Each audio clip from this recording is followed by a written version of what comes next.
Hello, my name is Nysa Nayak, and the name of my TAC project is called Just Express.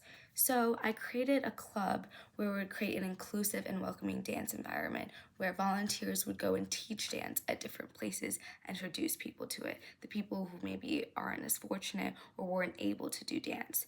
So the entire basis at first was to teach at children's hospitals like Scottish Rites and St. Jude's, places that dealt with like orthopedic procedures, so we could introduce those patients to dance and those children.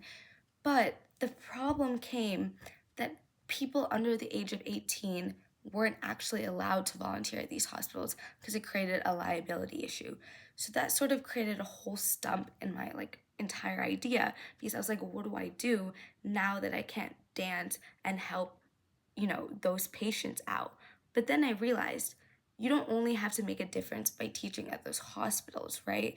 It's not only those people who need that introduction to dance. So I created a whole nother agenda and had like a short term and a long term. So I started teaching at like rehabilitation centers, and I kind of like went from there to there until I kind of found my place. And what I realized I could start doing is literally hold a session like our local library or at a local coffee shop where I'd rent out a room, and we could actually hold a session where people could come and we would teach them dance. That still fulfilled my original idea and my impact of teaching and introducing the idea of art to like children and other people. And obviously it's not the same original idea of children's hospitals, but I was able to still achieve that impact.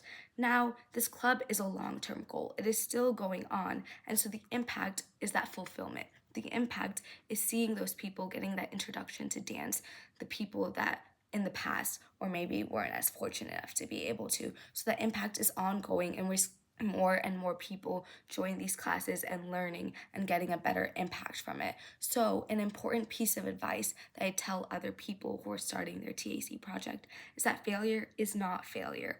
All it is redirection. Please don't get one setback and think you have to change your entire idea. I promise there's still a way to find a way to actually achieve that impact. You can just find a different direction, and that's what I did. Thank you so much.